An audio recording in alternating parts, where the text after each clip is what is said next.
Thank you, Premjish.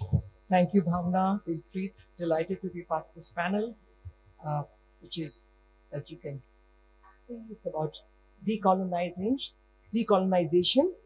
to set up the new world order. And in fact, the session in the morning had already touched upon not only the question of decolonization, we also saw various examples of recolonization. So I'm going to, at the outset, start with some disclaimers. The panel on decolonization is not out to set the new world order, but aims to reflect on how critically to engage with decolonization within each of our practices, whether in art writing, discourses on contemporary art, pedagogy, museum studies, and so on. These days, the term decolonization has been the new buzzword and has attracted a lot of attention, and it has really been used and misused. In fact, I would say that today this term really needs to be decolonized, by which I mean that this term has really been kind of appropriated from various quarters, especially today via the vocabulary of Atmanirbharta, which is the Hindi or Sanskrit term for self-reliance, which has suddenly found to be very appealing in our times. And I've learned that there is even an Indic term for decolonization. Again, in Sanskrit, it's called Upanevishikaranam. And this is from Ambika Dutt Sharma's book on Bhartiya Manaski Upanevishikaranam, translated into English as decolonizing of Indian consciousness. And here on this panel, decolonization does not imply vilifying the West or Eurocentrism, nor is it a call for return to some golden past, golden Indic past, and about ridding ourselves with the corrupting influence of Westernization. In fact, the ultra-nationalist stance stems from mixing up Westernization with modernization. And recently there was a very interesting article by Pratap Bhanu Mehta, and he actually alerts us. The Swadeshi decolonialists, and that term is mine, Swadeshi decolonialists forget that Western modernity can be as much a revolt against West's own history. So these pure homogeneous categories about India and the West, they are dangerous abstractions which overlook long histories of entanglements of different cultures across different, divisions in terms of politics of representation. At the same time, equally problematic is the narcissism of the term Atmanirbharta, self-reliance, which completely overlooks that any thinking civilization cannot subject or cannot subsist on its own and is forever in need of a dialogue with this other. Not in terms of Hegelian slave versus master relationship, but this self-other relationship is not just about India and the West, but India itself can be said to have its own internal fault lines or its own internal colonization. As many of Ambedkarite artist friends have recently alerted me to, decolonization is then as much about freeing our minds from colonial hangover or obsession with what Ashish Nandi has termed as intimate enemy. It's also about reflecting on graded inequalities in our own society and for their long history of subjugation. The Western colonization and this internal colonization, they don't mirror each other exactly, but they speak of various complex collusions between knowledge and power, imperialism and Brahmanization, just to give you an example. So rather than broadening decolonization as a sociological reality, I would like the panelists to reflect on how this term or concept inflects their own practice in terms of how they think about curatorial practices, museological practices, art writing, and so on. It gives me great delight to invite some of the leading figures from the field to, talk about the impact of this term, decolonization, as I said, in their own practices. And I'm going to start with inviting Professor Naman A. Ahuja, a colleague of mine from JNU School of Arts and Aesthetics, to share his thoughts about his take on the very idea of decolonization in his own practices. Naman Ahuja. Thanks, Parul.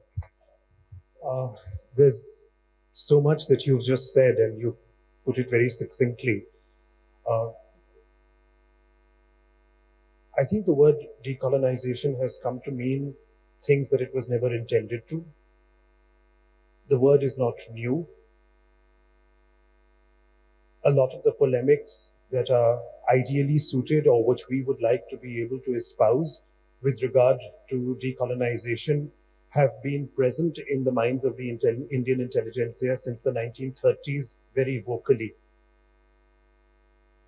There's been a solid 90 to 100 years of a narrative on decolonization, and it is a pity to see how that word has been misinterpreted and what is happening to that term suddenly.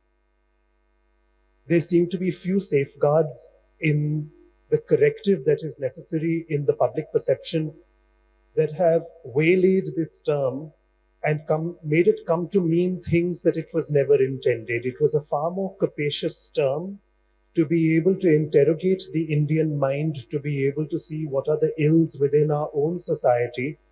And not all faults that ail our society can be laid at the door of the colonizer.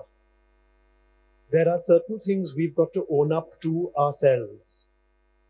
And not everything is going to be fixed because of apportioning blame and thinking that the decolonizing narrative is going to fix climate change or caste atrocity or gender atrocities that have afflicted our own society even since pre-colonial times. As Parul very correctly and rightly pointed out, our own society was, before colonization was not something that was so ideal and perfect that we need to have a reverting to a pre-colonial past. The colonial interregnum certainly exacerbated problems, but there are ills in the society that we have to do something about fixing ourselves.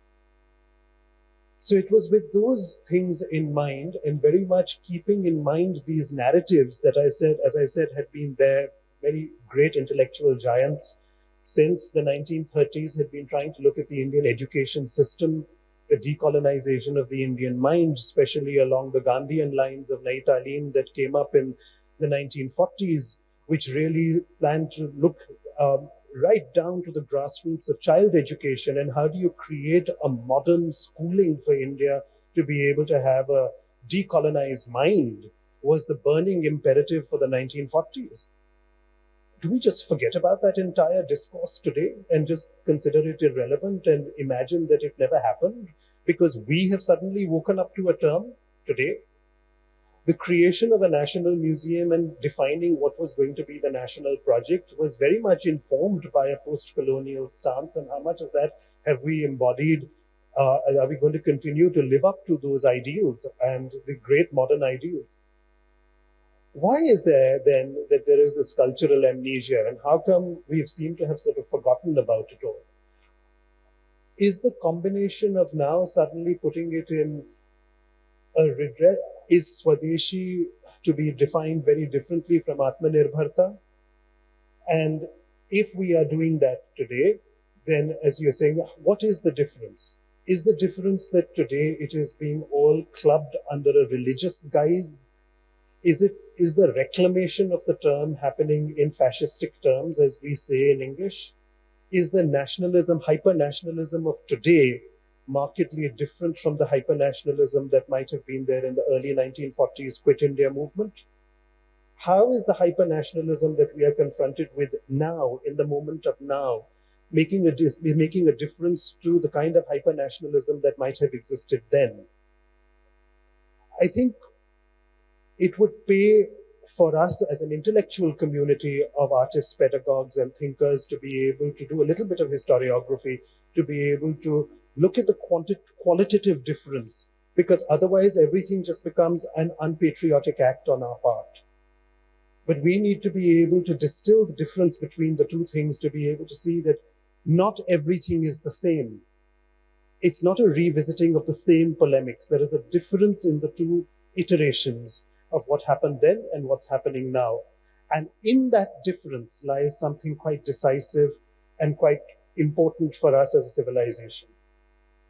So with that caveat, to balance up, to ballast what you said, my requirements, the 4 big exhibitions that I've been involved with, that I've tried to put together for the Indian public, principally. And the first was when I did, when I was working with the Devi Prasad archive, which made me very familiar with the politics of nationalism in the 1940s and Gandhi and Tagore's ideas and Nai Talim and Sevagram and Vardha and all of that. And one part of that entire archive was dealing with Ramkinkar. And it was at that time that very consciously I had the opportunity to be able to think about these issues from the perspective of Indian modernism. And it opened my eyes as a curator to be able to deal with the archive. And it was on that occasion that I benefited greatly from what Premjesh and the other students had written at that time in my engagement with the students, as I did with my colleagues and all of you at JNU. And then when Geeta came to speak at the conference and with a very provocative take on the exhibition and asked whether the subaltern can speak, I remember very vividly at that conference. And these were opportunities for us to be able to very consciously think about a decolonizing narrative for Indian modernism at that time. And then that moved on to the larger enterprise to be able to contextualize some of the political activists that worked in the freedom movement and how they then tried to create a narrative for a new pedagogy for India through art activity. And coincidentally, some of that is being shown at the KNMA currently, if you see the child art exhibition that's going on there right now. And Bachon Ki Kala aur Shiksha, which was Devi Prasad's exhibition that was written at that time, was a curatorial intervention in this regard. This grew then to be able to really make me think about my own discipline, which was pre-modern Indian art, issues of iconography, issues of temple art and architecture. Who has access to temples? What are the questions of gender that work in those temples? What are the issues of access, untouchability, as they work within the temple complex? How do we think about religious conversion? Who has access to alternative areas of faith? Is there a way to be able to bring in a discourse on religion into the world of the contemporary? Not just a discourse of keeping pre-modern art as something that deals with religion, but modernism is going to be so secular that we are avowedly not engaging with the religious and therefore not giving up that space of being able to engage with the religious to a right-wing mindset. How do we, in the contemporary and in the modern, reclaim a space to be able to talk about religion? These concerns guided the creation of the exhibition called The Body in Indian Art and Thought, which I was very happy we didn't have to translate because we didn't have to translate in terms of change the narrative when it moved from the Palais des Beaux-Arts in Brussels to India. It was a very conscious curatorial endeavor to be able to have the same narrative work and exactly the same exhibition labels work, whether it was for an exoticized Orientalist enterprise of the European viewing public and the caveats that came with that, or to be able to show that exhibition in the Indian environment, to the multilingual environment that exists within India. And it was very important to be able to construct a narrative that could speak to the 3 lakh ticket sales that happened, which meant that it moved as a narrative beyond the confines of an intelligentsia, of a contemporary art-going public, but actually to be able to take the complexity of this kind of a narrative and these questions to a much larger viewing audience during the period of a show.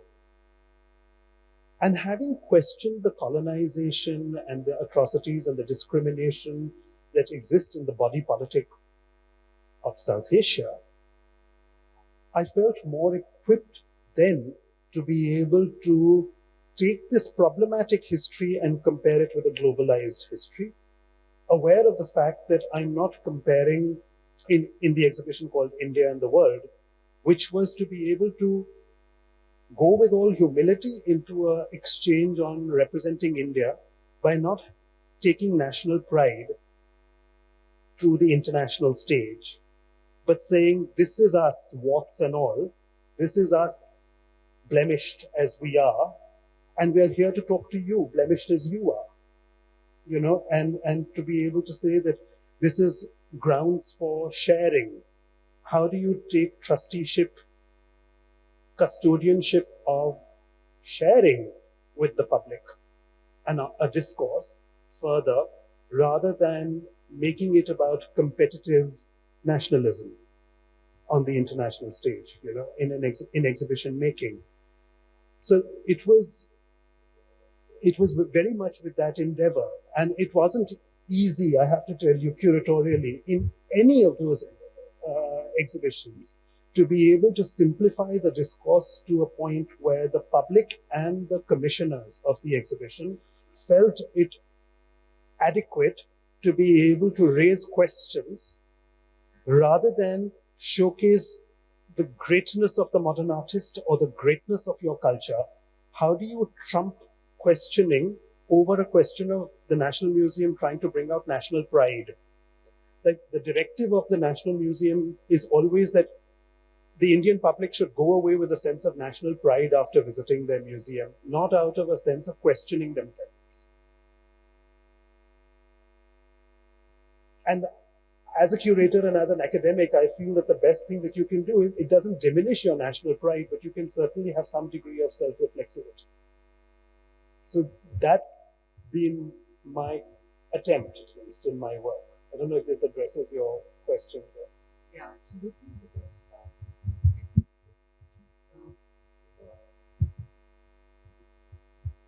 Can you hear me?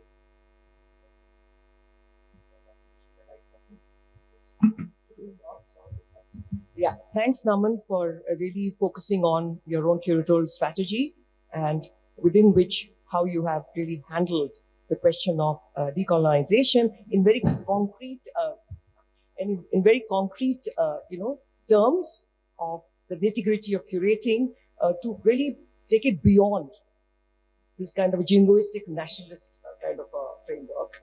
And so I'm sure some of these questions are going to come up during the discussion. And since we don't have much time, I'm going to move on to the next panelist, Tasneem, who I'm sure she's a very familiar figure to the audience here. And she's going to share her own thoughts about how the whole framework of decolonization is something that she has to also deal with, being the curator of one of the museums, which has really become an iconic museum in Mumbai ever since she has taken charge. Tasneem.